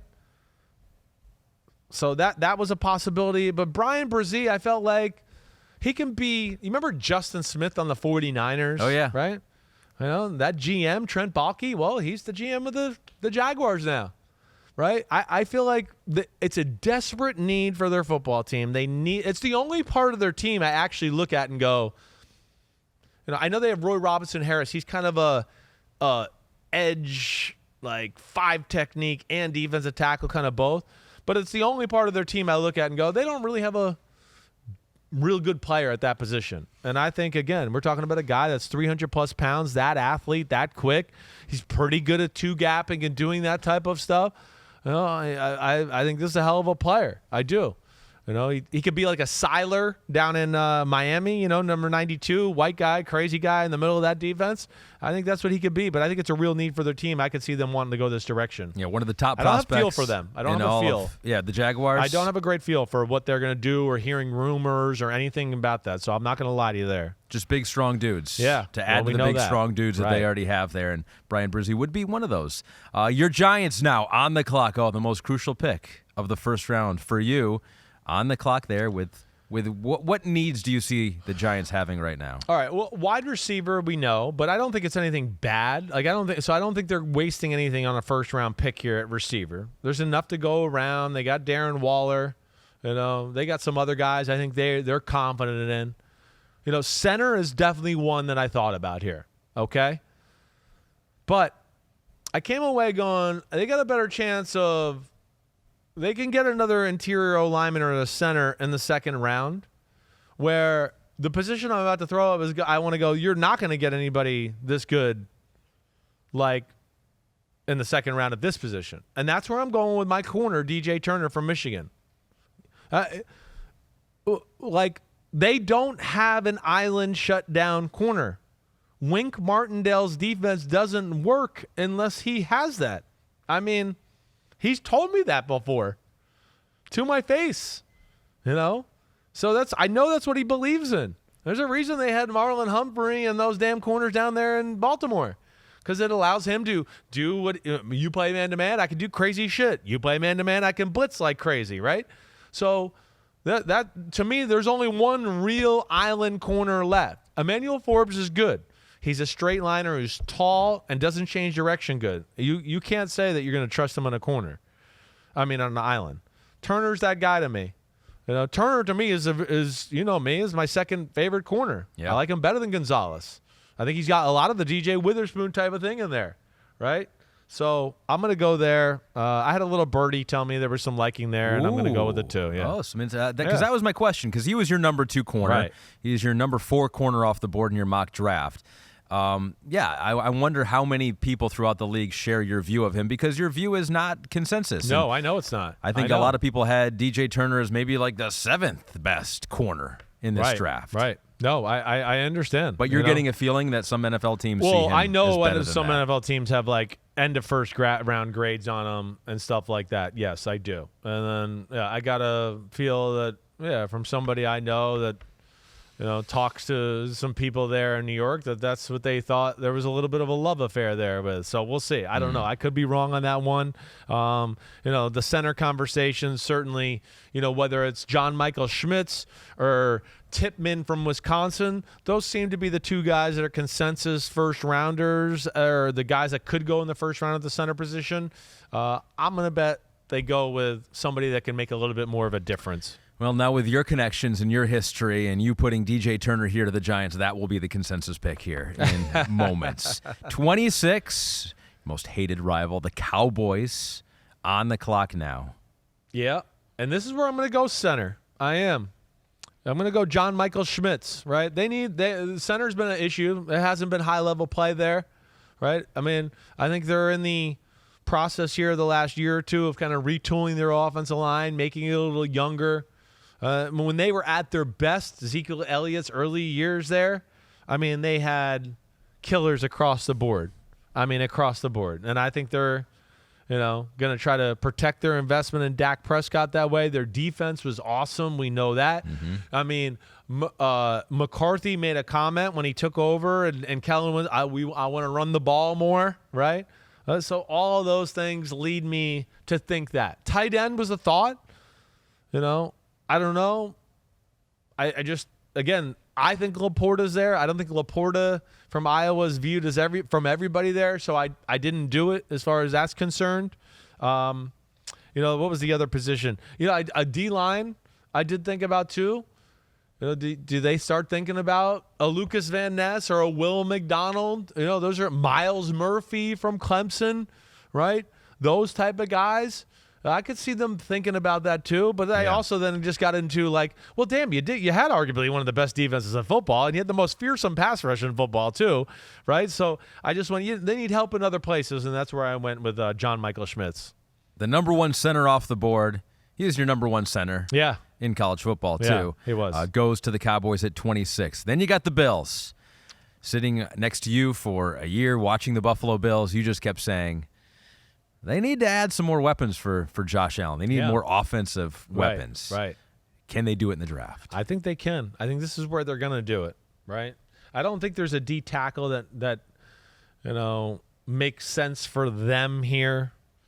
Linebacker, I know they lost Tremaine Edmonds. I certainly thought about it, but I don't know if there's one quite worthy. This is maybe where one of them gets overdrafted because of the need a little bit. Like we talked about our top linebackers all being kind of starting at the 35 pick. Right. Maybe they go 7-8 spots early because of the need there. But I think the receiver finally happens here. Jackson Smith-Njigba, right? Ohio State. And as I told you a few minutes ago, Jackson Smith-Njigba, there's some teams that are like, oh, no, he's definitely one of the top 15.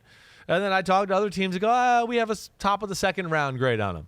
So there's a disconnect in football, definitely.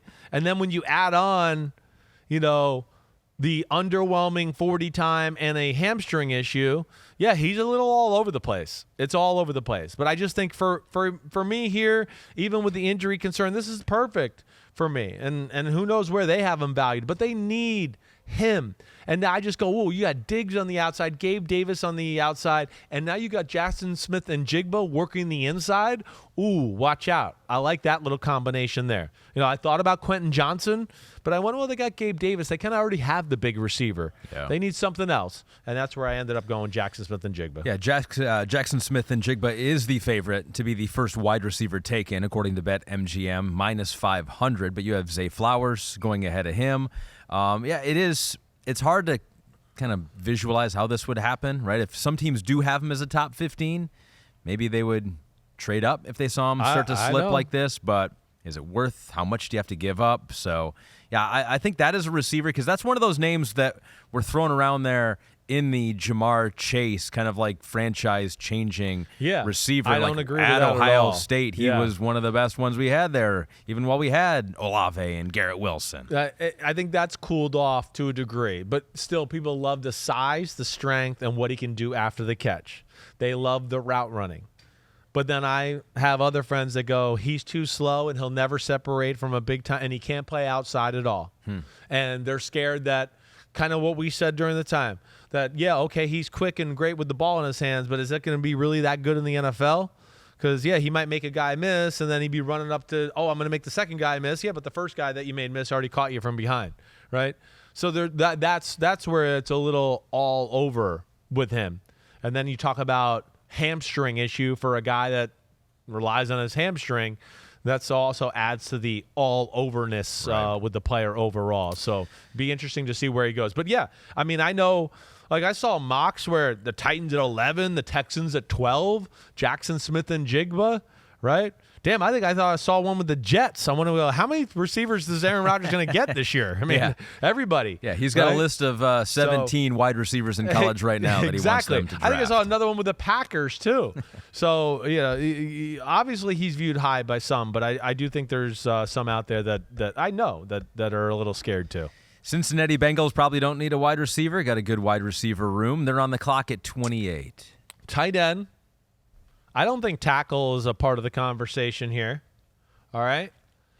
So tight end, again, I thought about, all right, if a Michael Mayer were on the board, I'm sure they would take him. I thought about my guy Sam Laporta here, right?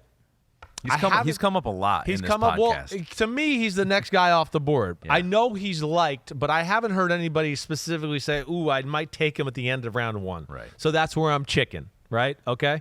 So I chickened out there, but I wouldn't be mad at that pick. I'm going to go Jahmyr Gibbs, though, Alabama, running back. This could be trouble for Joe Mixon. It could end up making him the odd man out and getting cut. It could just actually them go, hey, what, we'll be okay. 1 year, we'll ride it out with Joe Mixon in the last year of his deal here or whatever, and we got our guy for the future. Gibbs is just so special, and just the type of guy that again, I look at their team. They're pretty well rounded across the board. I don't know if there's a D tackle that's worth it there. There definitely isn't in my mind. Maybe an edge guy again. Maybe they could get into that conversation. Sam Hubbard, maybe they look for his replacement here in a few years. I don't know. But I went into Gibbs going, wait, running back is a need. And you put that damn guy in that West Coast offense, right, with that quarterback and those receivers there, and holy shit, they're going to put you in a bind. I mean, a real bind. And I think they can get a good tight end in the second round. So that's why they go Jahmyr Gibbs. We did see last year with Samaje Perine how they gave him a little bit extra juice, and Joe Mixon was not giving him that juice. And so, maybe they do see that. This guy's got position juice of need for days, and he could be a big-time difference maker. And you made sure to say, too, when you did your running back rankings, like Bijan Robinson, people are talking about him as being a generational football player. You're like, Jahmyr Gibbs does a lot of things really good and is not far behind. I mean, he's like, if it was no Bijan Robinson, it'd be a lot more Jahmyr Gibbs talk, a lot more. Because, like I said at the time, to me, he's better than Travis Etienne coming out, and that says a lot because I think a lot of Travis Etienne. So again, he'd be the kind of guy I wouldn't be shocked anywhere from 20 to 31 if he went off the board. I really wouldn't. I think he's that kind of a talent. Saints are next. Yeah. At 29. Yeah, they're getting up there on the defensive age. They just lost Marcus Davenport, right? Cam Jordan's getting up in age. They lost David Onyemata in free agency. This is where I'm going to go Lucas Van Ness, right? This is the pass rusher from Iowa, defensive tackle, edge guy. He's that kind of mold of what he's that guy. Trey Hendrickson, right, who came from New Orleans, Marcus Davenport, Cam Jordan, he can play defensive end on, first down. We can move. Oh, wait, it's 2nd and 12 or it's 3rd and 10. We can move him to D tackle. Nobody can block him on the inside, right? So they typically have liked these type of guys. This is one guy that I certainly sit here at 29 and go, I could be wrong here. He's another one that I know teams in football, some teams look at him as like he's a top, 8, somewhere between 8 and 20. And then I know there's a few other teams that have him a little later in the first round. What are they skeptical of? I think the overall explosiveness of the player. Getting off the ball, can he really threaten the edge as a true edge pass rusher that way?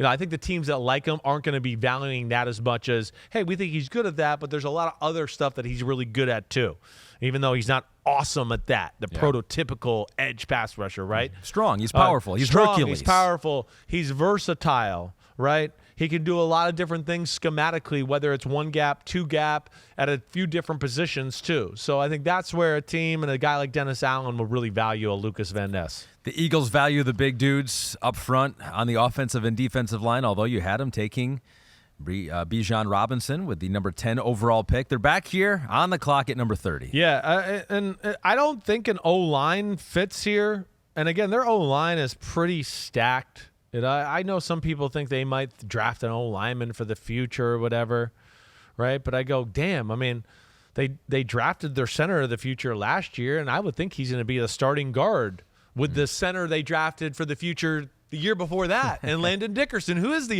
guard, right?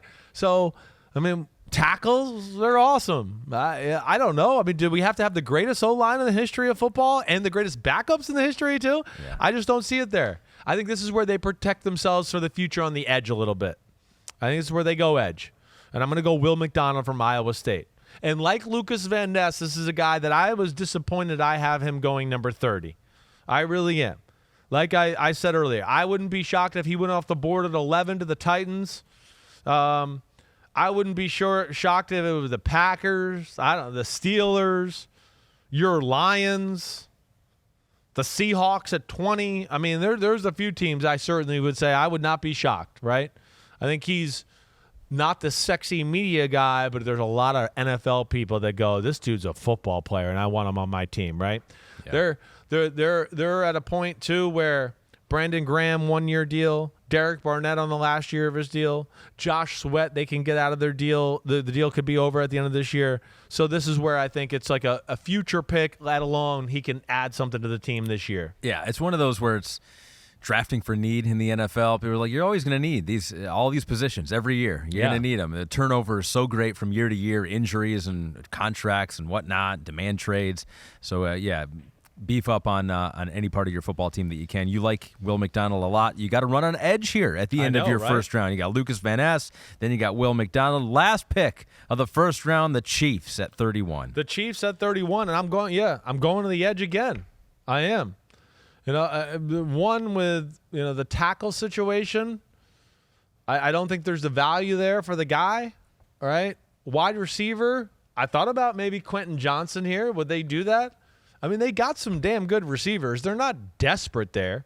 And I feel like they're a team that, like, if they want another receiver, they could take one in the second and probably still get one that can really contribute. And it seems like always there are receivers out there who want to play with Patrick Mahomes, They're never going to have that problem. Yeah. Never. Now, I don't know. Would you like to see that? Sky Moore, Quentin Johnson, Marquez Valdes-Scantling, Kadarius Toney. I mean, damn, that could be good. But, damn, that's a lot of assets in one spot. And I want to go, no, we still need defensive linemen. I'm going to go Myles Murphy, Clemson here, right? I'm not so sure I shouldn't maybe switch these two. I don't know, Eagles, would they like Myles Murphy over a Will McDonald? I'm not sure. He's more of your traditional pass rusher of Myles Murphy. I'll tell you what. I can see it flip-flopping either way. If that does happen, I'm going to give you credit. Okay, I'm you'll kiss your own butt that way? Yeah, I will. Yeah, on the pod, live. But either way, I think it's a very big position need for the Chiefs. I do. When you just Frank Clark's gone. I know they signed Charles Omenihu from Omenihu. I always mess up his name, from the 49ers. He's a good football player, but I don't think he's the answer for the future. They got a chance here, to get a guy who's and Myles Murphy was not my favorite edge rusher, but damn, he's mid 260s. He's athletic and quick as hell. He's your good starting defensive end for a long, long time. Yeah. I think he was a little overrated early on in this process, but certainly a starting NFL defensive end who could be really damn good. You couple him with Chris Jones and Carl Aftis, you talk about the two linebackers they have, and you start to go, oh, my gosh, this is some young, talented defense the Chiefs got. Make some strength stronger, too. Yeah. So that's it. That's your it. first round in the books. Peace There's out. the answer key. I hope you're not too upset now that we gave it away like Schefter. Don't even watch Thursday night. On draft night. We'll take a look at it by the numbers here. So we got 6 edge. You had a run on edge there at the end. So we got up to 6 edge. And I might be late with those guys. They could go, especially that was tough. Myles Murphy, I think consensus is a guy you see higher in I the know. first Everyone round. seems to have him around the 20s, late teens, that kind of where you saw him. Yeah, usually. Right. But he's been the guy that's been there a long time, too. Yeah. So he's had the benefit of that narrative for longer than some of these other players. A couple wide receivers, couple running backs off the board, 2 tight ends ultimately, no linebackers, no safeties, just like you said when we were ranking those players. Yeah, I don't think so, I know I see guys like Brian Branch in a few mock drafts, right? The kid from Alabama. Linebacker, I mean, the more mock drafts I look at, the less I saw. I know we talked about Drew Sanders being in there. I feel like it was very few that I saw anybody like that in, so... Yeah, Branch we'll see where that goes. For Alabama, maybe, depending on how teams want to play him. Right. Corner safety, who knows? Yeah, but I think he's a nickel when it's all said and done, that free safety nickel. But, it's guys like him, Felix, the Kansas State defensive end, right? He's one that I think could very easily, Felix Anudike, right? Okay. He could maybe be an end of the first round type of pick there. So that's somebody to watch for. But I think we'll see another move of edge rushers towards the top of the second too, with guys like Byron Young and Derek Hall from Auburn. I think you start to see them go off the board, at the top of the second at some point. And this is how you had the quarterbacks. When it was all said and done, you had 5 first-round quarterbacks, which I think, before you put Hendon Hooker's name in the middle of all those 4 quarterbacks that everyone was talking about, I think most people thought there'd be 4 first-round quarterbacks. But you had 5 in there, and I think, do we have the there it is. You had Bryce going number 1 overall. We think that's going to happen. Then you had Will Levis to the Colts, Stroud to the Falcons, Anthony Richardson goes to the Texans with their second pick in the first round, then Hendon Hooker to the Vikings. Yeah. That's your quarterbacks. We'll see. I know. I mean, again, Texans go Will Levis at number 2. It's going to throw things into a tizzy there, too. Be interested to see what happens. But I was led to believe that Richardson and Levis were the leaders with the Houston Texans, that they went quarterback. Not to say that they're going to go quarterback. I don't know that. But that's what I was told, that those were the two top guys. And so C.J. Stroud wouldn't even be there for their consideration. All right, so homies out there, yeah, I'm sure you have questions. Yeah. Or want to pick Chris's brain about something. Send them our way. We're going to do that on Wednesday. A little AMA. Hope we all even have some more knowledge of some things. Usually when this type of thing gets released is when I start to even hear from more NFL people about what they like, don't like, disagree with, whatever. So there's no way we're doing that. And actually, they are doing that, but now they're mad that people might think they're doing that. So hopefully I can even have some more answers for you. But please, you know where to find us. Subscribe, rate, review. Thursday night, we're going to be taping live reactions. Oh, my gosh. Me and Ahmed in the barn watching Thursday night draft, and then on Friday I will be on PFT with Florio live. They're working me to death here at NBC. Me and Ahmed, we're the only two guys that work in the building. But right. Everybody, you know where to find us. Wednesday we'll be back. Jake Croucher going to be here with us. That's going to be awesome. He'll have some great draft prop bets information. Ahmed, you the man. Thanks for holding it down. We did it. Thanks for traveling back from Philly yesterday. Way to be a soldier, okay? Did it. All right. Peace out, everybody. Be good. Let's enjoy this week. See you Wednesday. Clap it up. Clap it up.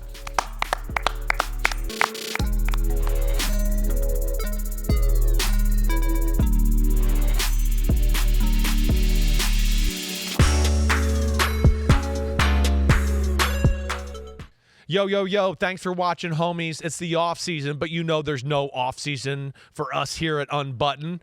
Me, Ahmed Fareed, we're going to hit all the stories. So hit subscribe for us, okay? We got a ton coming up. My draft prospect rankings, my Simms top 40 quarterback countdown, and videos of me and NFL QBs playing catch and talking about their development and mechanics. Again, thanks for watching. Remember to subscribe. Peace out, homies. See you soon.